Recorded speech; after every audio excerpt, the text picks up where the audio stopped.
అత్యంత ఉత్కంఠభరితంగా కొనసాగా ఈ సందర్భంగా కేంద్ర ప్రభుత్వం ఇవాళ సభలో 3 కీలక బిల్లులను ప్రవేశపెట్టింది. వీటిపై చర్చలో భాగంగా దేశ చరిత్రలో ఇది ఒక కీలక ఘట్టమని ప్రధాని నరేంద్ర మోదీ అన్నారు. ఈ బిల్లుతో కేవలం దేశంలోని మహిళలకు వారి హక్కులను కల్పిస్తున్నామన్నారు. ఈ బిల్లుపై క్రెడిట్ తనకి అవసరం లేదని మీరే తీసుకోండి అంటూ ఆయన కామెంట్ చేశారు. మహిళా బిల్లుపై అన్ని పార్టీల నేతల ఫోటోలు వేసుకోండి అంటూ సూచించారు. కానీ మహిళా రిజర్వేషన్ల సవరణ బిల్లును ఏకాగ్రీవంగా ఆమోదిద్దామని మోదీ విపక్షాలకు సూచించారు. आदरणीय अध्यक्ष जी, देखिए इसका अगर विरोध करेंगे तो स्वाभाविक है कि राजनीतिक लाभ मुझे होगा, लेकिन साथ चलेंगे तो किसी को भी नहीं होगा, ये लिख के रखो, किसी को नहीं रहेगा, क्योंकि फिर अलग पहलू हो जाता है, फिर किसी को फायदा नहीं होता। और इसलिए हमें क्रेडिट नहीं चाहिए। जैसे ये पारित हो जाए मैं कल एडवर्टाइजमेंट दे करके सबका धन्यवाद करने के लिए तैयार हूं, सबकी फोटो छपवाने के लिए तैयार हूं। क्रेडिट आप ले लो, चलो क्रेडिट की चिंता है क्या है जी, ले लो ना क्रेडिट, आपको जिसकी फोटो छपवानी है सरकारी खर्चे से हम करवा देंगे। आदरणीय अध्यक्ष,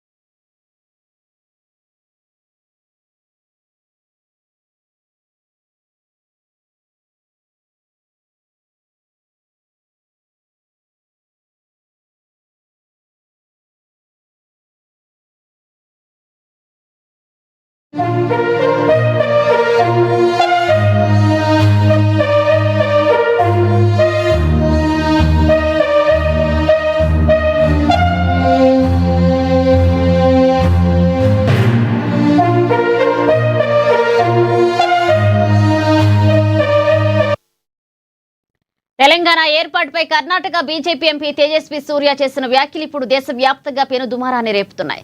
ఏపీ తెలంగాణ విభజనను భారత్ పాకిస్తాన్ విభజనతో పోలుస్తూ ఆయన చేసిన వ్యాఖ్యలపై తెలంగాణ సమాజం బగ్గుమంటోంది.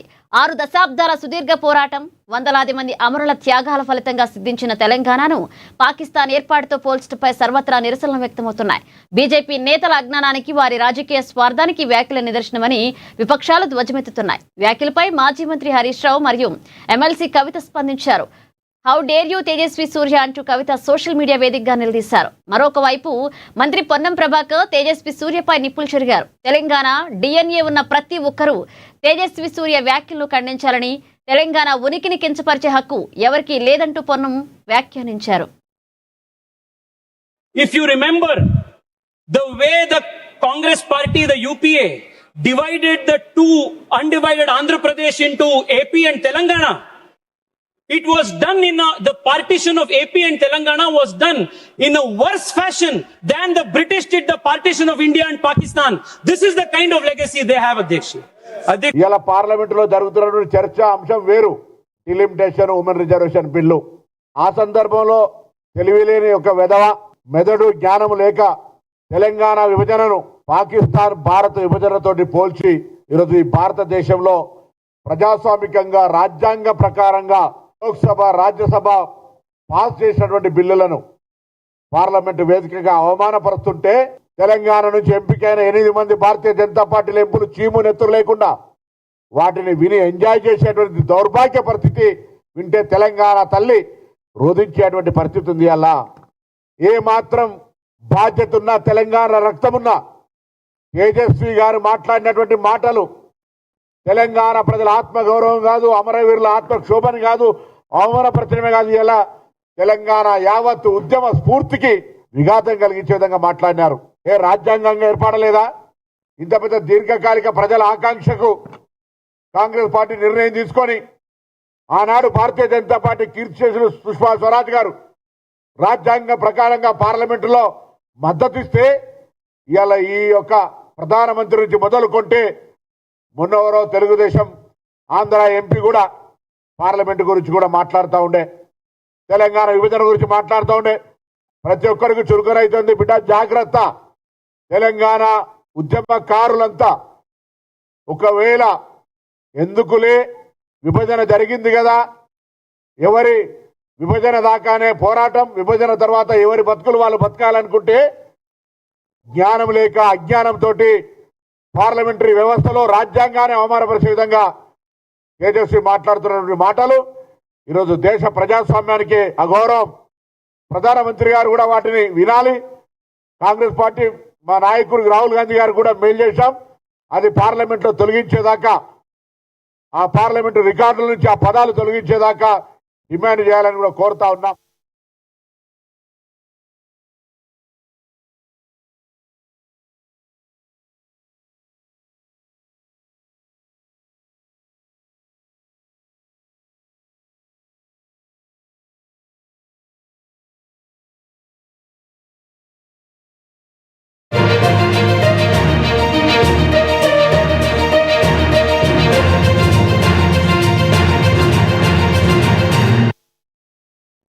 ఏపీ వ్యాప్తంగా జనగణన కార్యక్రమం ఉత్సాహంగా సాగుతుంది. ఈ కార్యక్రమంలో సీఎం చంద్రబాబు స్వయంగా పాల్గొని పౌరులందరికీ స్ఫూర్తిగా నిలిచారు. స్వీయ జనగణనలో భాగంగా ఆయన తన వ్యక్తిగత వివరాలతో పాటుగా కుటుంబ సభ్యుల సమాచారాన్ని అధికారులకు అందించి నమోదు చేయించుకున్నారు. ఈ సందర్భంగా రాష్ట్ర అభివృద్ధిలో జనగణన అనేది ఒక కీలకమైన మైలురాయి అని ఆయన వివరించారు. అధికారులు అడిగే వివరాలను ప్రజలు నిర్భయంగా ఖచ్చితంగా వెల్లడించాలని, తద్వారా రాష్ట్ర ఉజ్వల భవిష్యత్తుకు బాటలు వేయాలని సీఎం కోరారు.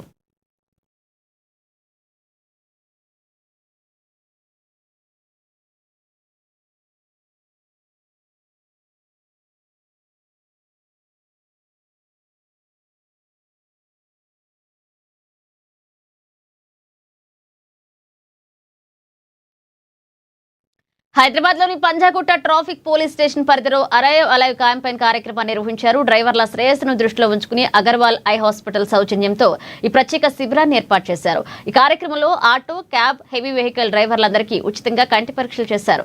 ఈ కార్యక్రమానికి ముఖ్య అతిథిగా ట్రాఫిక్ డీసీపీ అవినాష్ కుమార్ హాజరయ్యారు. డ్రైవర్లకు కంటి చూపు సరిగ్గా ఉండడం వల్ల ప్రమాదాలను ఎలా నివారించుకోవచ్చో ఆయన వివరించారు. ఇక additional DCP A Ramulu, ACP S Mohan Kumar కూడా పాల్గొని డ్రైవర్లకు రోడ్డు నిబంధనలపై దిశానిర్దేశం చేశారు.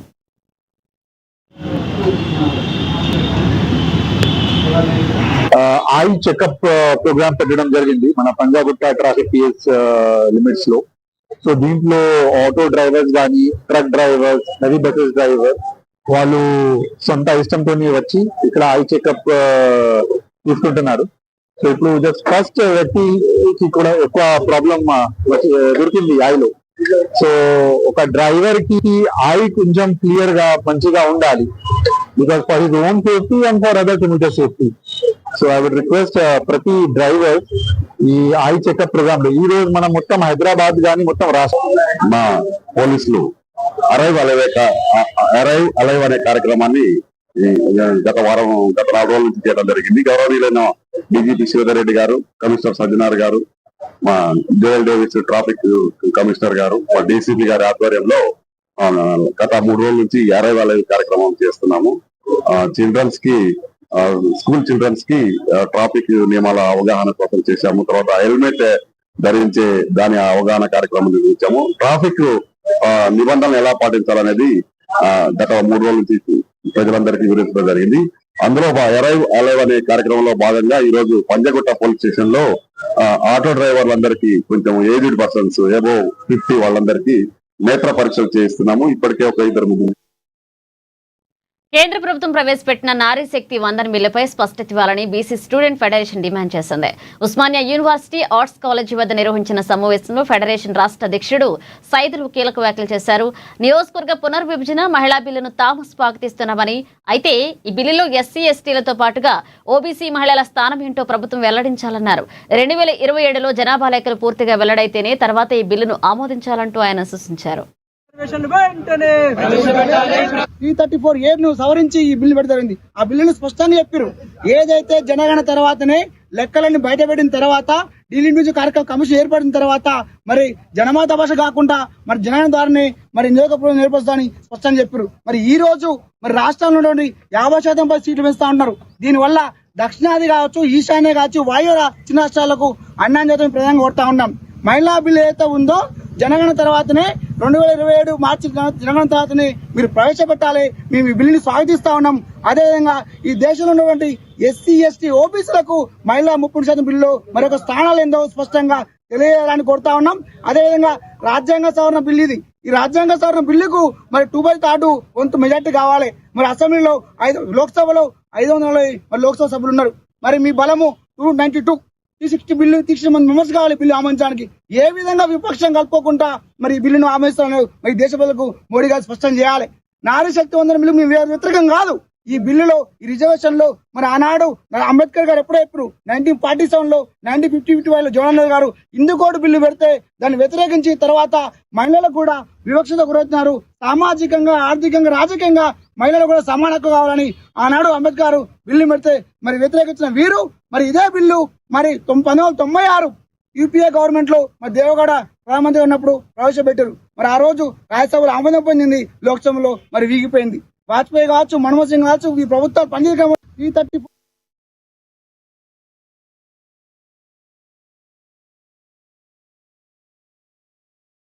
పల్నాడు జిల్లా మాచర్ల నియోజకవర్గ కేంద్రం కారంపూడిలో ఎమ్మెల్యే జూలకంటి బ్రహ్మానందరెడ్డి కీలక వ్యాఖ్యలు చేశారు. వైఎస్ జగన్మోహన్ రెడ్డి వైఖరిపై ఆయన తీవ్ర స్థాయిలో విమర్శలు గుప్పించారు. 3 రాజధానులు అని ఒకసారి, మావిగన్ రాజధాని అని మరొకసారి జగన్ మాట్లాడుతుంటే ఆయన అసలు మానసిక పరిస్థితి ఏంటో ప్రజలకు అర్థమవుతుందని ఎద్దేవా చేశారు. రాష్ట్ర అభివృద్ధికి వైసీపీ అడుగడుగున విఘాతం కలిగిస్తుందని మండిపడ్డారు. చూడండి, పిలిపియండి.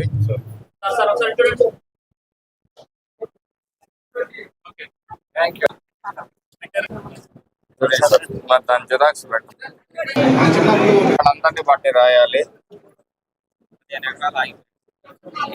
ట్రాన్స్ఫర్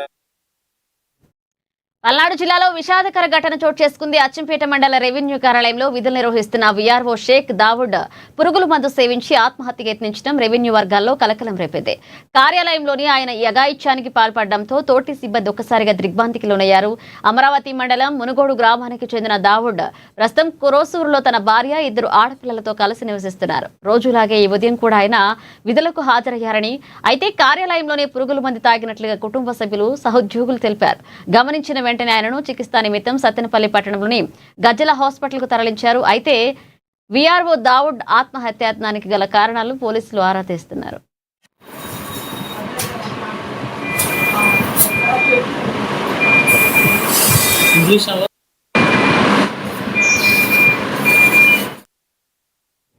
పల్నాడు జిల్లాలో పోలీసులు తనిఖీలు ముమ్మరం చేశారు. జిల్లా ఎస్పీ శ్రీనివాసరావు ఆదేశాల మేరకు సత్తెనపల్లి నియోజకవర్గంలోని రెంటపాళ్ల గ్రామంలో డీఎస్పీ పర్యవేక్షణలో భారీ కోడన్ సెర్చ్ చేపట్టారు. రాబోయే ఎన్నికల నేపథ్యంలో జిల్లా వ్యాప్తంగా శాంతి భద్రతలను పరిరక్షించడమే లక్ష్యంగా ఈ తనిఖీలు చేపట్టినట్లుగా అధికారులు తెలిపారు.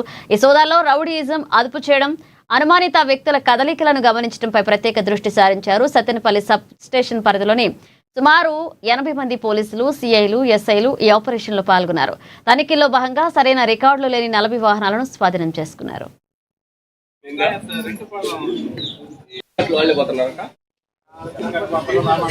జిల్లా వ్యాప్తంగా ఈ కార్డియన్ సెర్చ్ అనేది జరుగుతూ ఉన్నాయి. ఈరోజు సత్తెనపల్లి సబ్ డివిజన్ కు సంబంధించి రెంటపాళ్లలో నిర్వహించడం జరిగింది. ఈ క్రమంలో ముఖ్యంగా పోలీసు వారు 80 మంది సిబ్బంది మరియు సిఏలు, ఎస్ఐలు దీనిలో పాల్గొనడం జరిగింది. ఈ క్రమంలో ముఖ్యంగా దీని ఉద్దేశం ఏంటంటే శాంతి భద్రతల పరిరక్షణ మరియు రౌడీయిజం, తర్వాత అనుమానిత వ్యక్తులు ఎవరైతే విలేజ్ లో ఉంటారో వాళ్ళని ఐడెంటిఫై చేసి వాళ్ళు చట్టపరమైనటువంటి వాళ్ళ మీద చర్య తీసుకోవడానికి ఈ కార్యక్రమం అనేది ఏర్పాటు చేయడం జరిగింది. అదేవిధంగా ఏదైతే వెహికల్స్ ఒక 40 వెహికల్స్ రికార్డ్స్ లేనటువంటి వెహికల్స్ తీసుకురావడం జరిగింది.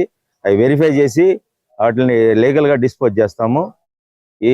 దీని ముఖ్యంగా ఈ 2 వీలర్ వెహికల్స్ నడిపే వాళ్ళు హెల్మెట్ లేకుండా నడపడం జరుగుతూ ఉంది. ప్రతి ఒక్కళ్ళు హెల్మెట్ ధరించి వెహికల్ నడపాలి. ప్రాణం కన్నా మించింది ఏం లేదు. వెహికల్ ₹1,00,000 పెట్టి వెహికల్ కొంటారు, కానీ హెల్మెట్ ఒక 1500, 1000 రూపాయలు పెట్టి హెల్మెట్ కొనుక్కొని వెహికల్ నడిపే ఆలోచన అనేది రావట్లేదు. ప్రతి ఒక్కరికి అవేర్నెస్ అనేది రావాలని మీ మీడియా ద్వారా తెలియజేస్తున్నాను. అదేవిధంగా ఈ విలేజ్ హైదరాబాద్ పంచగుట్టలోని గలేరియా మాల్లో గల పీవీఆర్ సినిమాలో పనిచేస్తున్న హౌస్ కీపింగ్ సూపర్వైజర్ సత్యనారాయణ అనుమానాస్పద స్థితిలో మృతి చెందడం కలకలం రేపింది. పురాణ్పూల్ కు చెందిన సత్యనారాయణ విధులకు హాజరైన సమయంలో ఈ ఘటన చోటు చేసుకుంది. వీక్లీ ఆఫ్ ఉన్నప్పటికీ యాజమాన్యం బలవంతంగా డ్యూటీకి పిలిపించిందని కుటుంబ సభ్యులు ఆరోపిస్తున్నారు. రాత్రి 2 గంటల సమయంలో సత్యనారాయణకు తీవ్రమైన ఛాతీ నొప్పి వచ్చినట్లుగా సమాచారం. ఈ విషయాన్ని అక్కడి అధికారులకు తెలిపినా వారు నిర్లక్ష్యం చేశారని బాధితుడి భార్య కల్పన ఆవేదన వ్యక్తం చేశారు. పరిస్థితి విషమించడంతో సత్యనారాయణ తన భార్యకు ఫోన్ చేసి రమ్మని కోరారు. అయితే ఆయన అపస్మారక స్థితిలోకి వెళ్లగానే పీవీఆర్ సిబ్బంది ఆసుపత్రికి తరలించకుండా మాల్ గేటు బయట వదిలేసినట్లుగా ఆరోపణలు వస్తున్నాయి.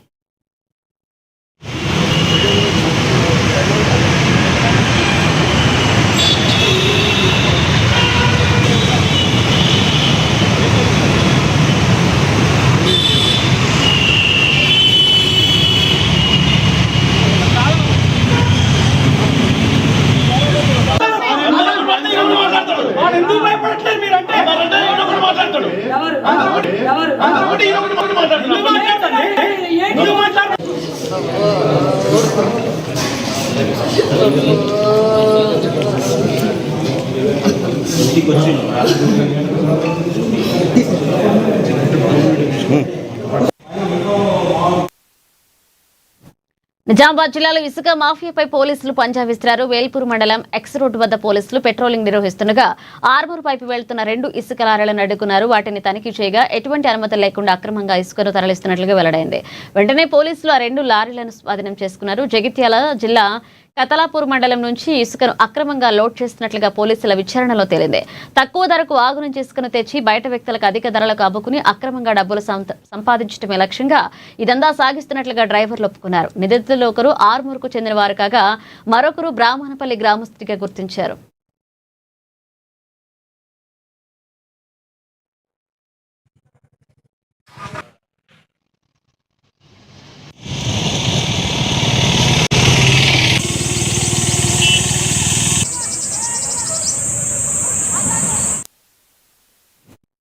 ఉమ్మడి వరంగల్ జిల్లా వ్యాప్తంగా ఎండలు నిప్పులు చెరుగుతున్నాయి. ఉదయం 8 గంటల నుండే సూర్యుడు తన ప్రతాపాన్ని చూపిస్తుండటంతో ప్రజలు అల్లాడిపోతున్నారు.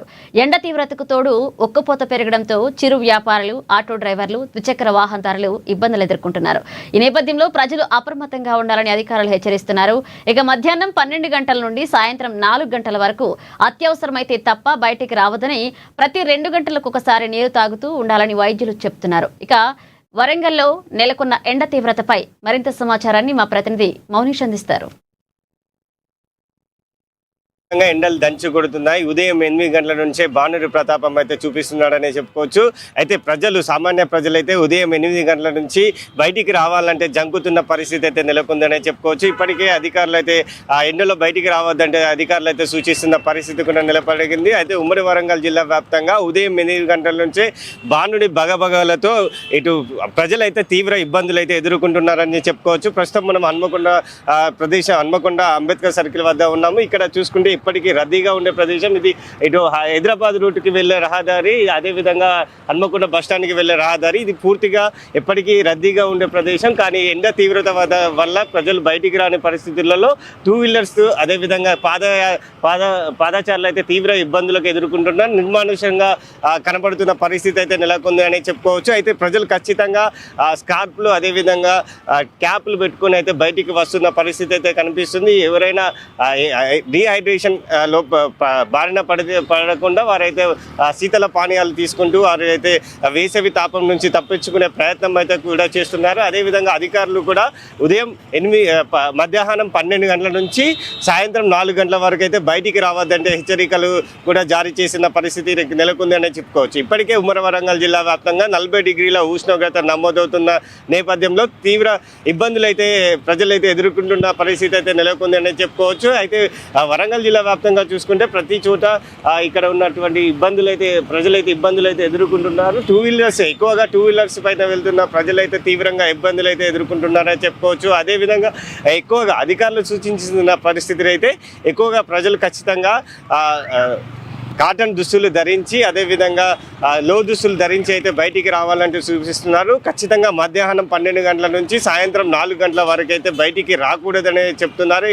దీనివల్ల ఎండ తీవ్రత వల్ల డీహైడ్రేషన్కి పడే అవకాశం ఉన్న నేపథ్యంలో ఖచ్చితంగా ప్రజలు తగిన జాగ్రత్తలు తీసుకోవాలి. ఖచ్చితంగా వాటర్ని అయితే తీసుకొని సుదూర ప్రాంతాలకు వెళ్ళే ప్రజలు ఖచ్చితంగా ఓఆర్ఎస్ లాంటి శీతల పానీయాలు, ద్రవ పానీయాలు తీసుకోవాల్సింది. ఖచ్చితంగా డీహైడ్రేషన్ కాకుండా జాగ్రత్తలు పాటించాల్సిన అవసరం ఉందంటూ అధికారులు చూపిస్తున్నారు. అదేవిధంగా చిన్నపిల్లలు సమ్మర్ హాలిడేస్ వస్తున్న నేపథ్యంలో చిన్నపిల్లలు ఎక్కువగా ఎండలో తిరిగే అవకాశం ఉన్నందువల్ల చిన్నపిల్లల తగిన జాగ్రత్తలు తీసుకోవాలి తల్లిదండ్రులు కూడా అని అధికారులు సూచిస్తున్నారు. అదేవిధంగా ఎక్కువగా టైఫాయిడ్, గవద పిల్లలు, పోగు లాంటి వ్యాధుల బారిన పడే అవకాశం ఉంది. ఈ ఎండ తీవ్రత వల్ల ఖచ్చితంగా ప్రజలు పిల్లలను అయితే జాగ్రత్తగా చూసుకోవాలి. అదేవిధంగా మధ్య వయస్సులు, అదేవిధంగా వృద్ధులు కూడా ఎక్కువగా వృద్ధులైతే ఈ ఎండకైతే బయటికి రావద్దంటూ అధికారులు సూచిస్తున్న నేపథ్యం కూడా కనిపిస్తుంది. ఎక్కువగా డీహైడ్రేషన్ అయిపోయే నేపథ్యంలో శీతల పానీయాలు ఎక్కువగా తీసుకున్న నేపథ్యంలో ఎక్కువగా బయట శీతల పానీయాలు తాగకుండా ఇంట్లోనే చేసినవి అయితే తాగాలంటే అయితే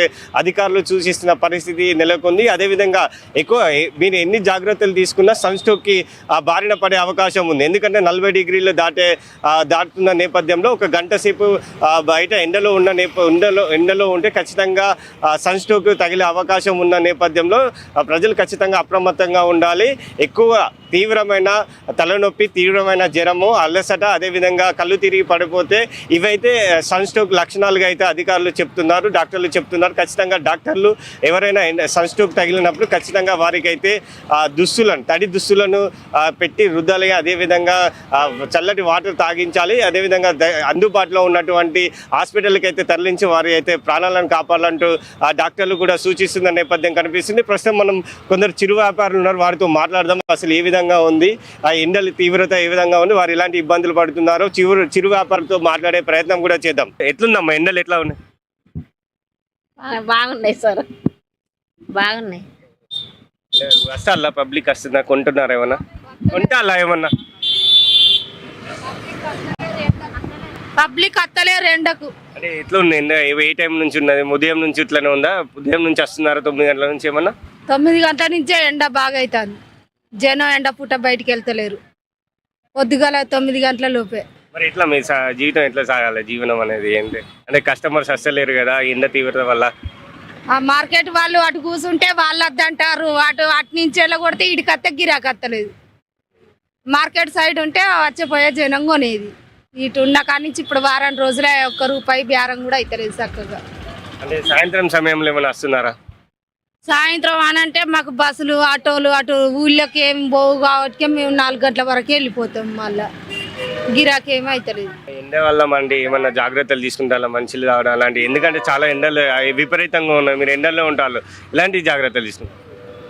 ఇక ఎండలేనంటే ఇక ఇటు పోతే ఇక దవాఖానలో తెచ్చుకుంటాం, అటు పోతే మన ఎల్ఐసి ఆఫీసులో, ఇటు పోతే పెట్రోల్ బంకుల వాటర్ కోసానికి ఇబ్బంది పడతాను. కొందరు ఇక్కడ ఉన్నటువంటి కొందరు ప్రయాణికులు, అదేవిధంగా కొన్ని ఫ్రూట్స్ కొనే వారు ఉన్నారు, వారితో మాట్లాడే ప్రయత్నిద్దాం. ఎట్లా ఉంది అండి సార్, ఎట్లా ఉంది ఎండ తీవ్రత, ఏ విధంగా ఉంది? ఎవరు ఎండ తీవ్రత ఎట్లా? మనం ఆయమంటుంది ఇంకా 4 రోజులు అయితే యువతలకి వెళ్తే అవుటే.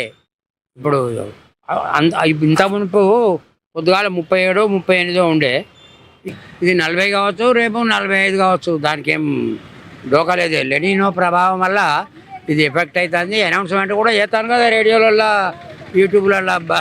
11 తర్వాత బయటికి రావద్దు, 3 గంటల నుంచి 3 గంటల తర్వాత మళ్ళీ బయటికి రావాలి, ఎప్పటికీ తువాలు చుట్టుకొని బాగా సొలాటి నీళ్ళు తాగద్దు, ఇవన్నీ బాగా ప్రచారం చేస్తున్నారు. కానీ ఇక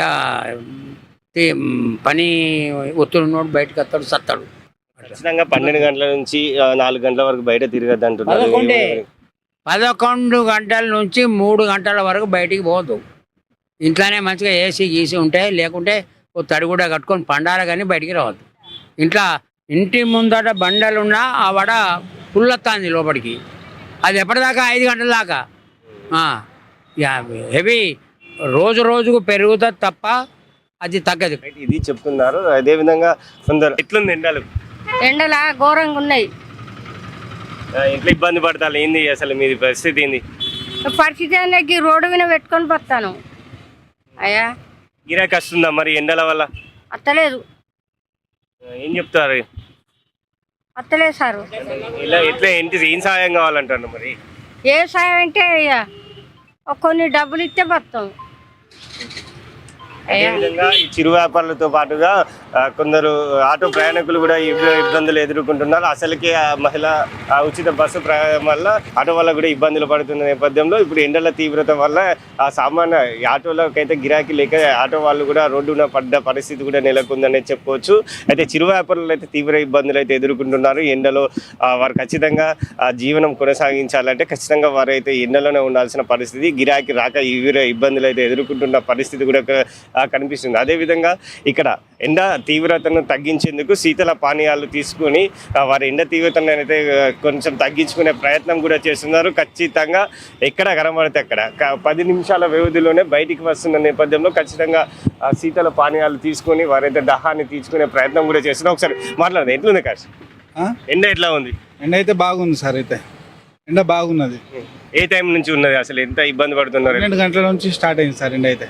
12 నుంచి ఇంకా ఒకటైతే 2 గంటలకైతే ఇంకా విపరీతంగా ఉంది సార్. ఇట్లా ఉంటే ఇంకా బయటికి వచ్చే అవకాశం కూడా లేని నేపథ్యం కనిపిస్తుంది. అంటే బయటికి వెళ్ళి పనులు చేసుకునే పరిస్థితి కూడా కనపడడం చాలా ఇబ్బందికరంగా ఉంది సార్. అంటే ఎప్పుడైనా ఈ ఎండాకాలం ఇప్పుడు త్వరగా వచ్చిందనే చెప్పుకోవచ్చు. ఎందుకంటే బాగున్నది పోయినసారి కంటే కొంచెం ఈసారి బాగా ఎండ బాగున్నది సార్. ఈ పోయిన గత సంవత్సరం కంటే ఈ సంవత్సరం అధికంగా ఉన్నట్టయితే తెలుస్తుంది. అదే మనం చూస్తాం. ఒకసారి వారి ఎండ తీవ్రతను తప్పించుకునేందుకు శీతల పానీయాలు తీసుకుంటే అయితే వారి దాహాన్ని అయితే తీసుకుంటున్న పరిస్థితి కనిపిస్తుంది. అదేవిధంగా బస్సులో కూడా ఎక్కువ ప్రయాణికులు కనబడడం లేదు. ఎందుకంటే ఎండ తీవ్రత వల్ల కూడా ఆ ప్రయాణికులు కూడా ఈ తీవ్ర ఇబ్బందులు ఎదుర్కొంటూ బయటికి వెళ్లకుండా ఆ ఇబ్బందులు అయితే ఎదుర్కొంటున్న పరిస్థితి కనబడుతుంది. అదేవిధంగా ముఖ్యంగా ట్రాఫిక్ సిగ్నల్ పాయింట్ల వద్ద 2 వీలర్స్ అయితే చాలా ఇబ్బందులు ఎదుర్కొంటున్నారు. ఒకసారి మాట్లాడదు, ఏంటి ఎండ తీవ్రత ఏ విధంగా ఉంది? ఎండ తీవ్రత బాగా ఉన్నది. ఒక పరదా లాంటిది ఏర్పాటు చేయండి. గ్రీన్ మ్యాట్స్ అంటే ఉదయం ఏ సమయం నుంచి ఎండ తీవ్రత ఎక్కువ ఉన్నది, ఎట్లా అనిపిస్తుంది? 10 గంటల నుంచి 4 గంటల దాకా ఉంటుంది. అంటే ఒక నిమిషం పాటు అంటే ఎదురు చూడాల్సి వస్తుంది. ఈ సమయంలో ఎండ ఎక్కువ కొట్టేట ఉంటుంది. అంటే ఈ ట్రాఫిక్ సిగ్నల్ కల్లా ఇలాంటి సదుపాయాలు ఉంటే బాగుంటుంది. పైన పరదా లాంటిది ఏర్పాటు చేయండి. రైట్, ఇది సిగ్నల్ పాయింట్ వద్ద వారు చెప్తున్నారు. ఒకసారి మాట్లాడదాం. ఒకసారి చెప్పండి, ఎక్కడి నుంచి వస్తున్నాయి, ఎట్లా అనిపిస్తుంది, ఎండలు ఏ విధంగా ఉన్నాయి? ఎండలు ఈ ఇయర్ చాలా బాగా విపరీతంగా ఉన్నాయి. లాస్ట్ ఇయర్తో పోలిస్తే ఈ ఇయర్ చాలా వేడిగా ఉన్నాయి. అంటే సిగ్నల్ పాయింట్ కాడ ఎదురు చూస్తున్న సమయంలో ఎలాంటి ఇబ్బందులు ఎదుర్కొంటున్నారు? అంటే గ్రీన్ మ్యాట్ పెట్టి ఎక్కడన్నా మన వాటర్ ఎక్కడన్నా సోర్సెస్ ఇట్లా పెడితే బాగుండదు. అంటే సిగ్నల్ పాయింట్లలో వాటర్ గ్రీన్ మ్యాట్స్ అనేవి ఉపయోగపడతాయి. కుండల చల్లటి మంచిగా పెడితే కొంచెం ఇబ్బంది కలగకుండా ఉంటుంది. సైడ్ కొంచెం పక్కన అట్లా గ్రీన్ మ్యాట్ వేస్తే కొంచెం ఈ వేడి కూడా కొంచెం ఎంతో కొంత తగ్గుతుంది కదా. రైట్, ఇది ట్రాఫిక్ సిగ్నల్ పాయింట్ కాడ అయితే చాలా కొందరు ఇబ్బందులకు అయితే ఎదుర్కొంటున్నారు. ఖచ్చితంగా హెల్మెట్లు ధరించి అయితే వస్తున్న నేపథ్యం కూడా కనిపిస్తుంది. ఎవరైనా ఖచ్చితంగా హెల్మెట్లను అదేవిధంగా స్కార్ఫ్లు కట్టుకొని వస్తున్నారు. అయితే ట్రాఫిక్ సిగ్నల్ కాడ ఎదురు చూస్తున్న సమయంలో ఎండ తీవ్రత అధికంగా ఉన్న నేపథ్యంలో కొంచెం వాటర్ సదుపాయాలు అదేవిధంగా గ్రీన్ మ్యాట్లు పెట్టడం వల్ల కొంచెం ఎండ నుంచి అయితే ఉపశమనం కలుగుతుందంటూ ఆ ప్రయాణికులు అయితే చెప్తున్న ఆ పరిస్థితులు అయితే కనపడుతున్నాయి. అధికారులు కూడా కొంచెం చొరవ తీసుకొని ముఖ్యమైన ట్రాఫిక్ సిగ్నల్ పాయింట్ల వద్ద అయితే గ్రీన్ మ్యాట్లు ఏర్పాటు చేయడం వల్ల అయితే ప్రజలకు ఉపయోగపడుతుందంటూ వారైతే చెప్తున్న పరిస్థితి. కెమెరా పర్సన్ మధుతో మౌనిష్ NN న్యూస్ వరంగల్.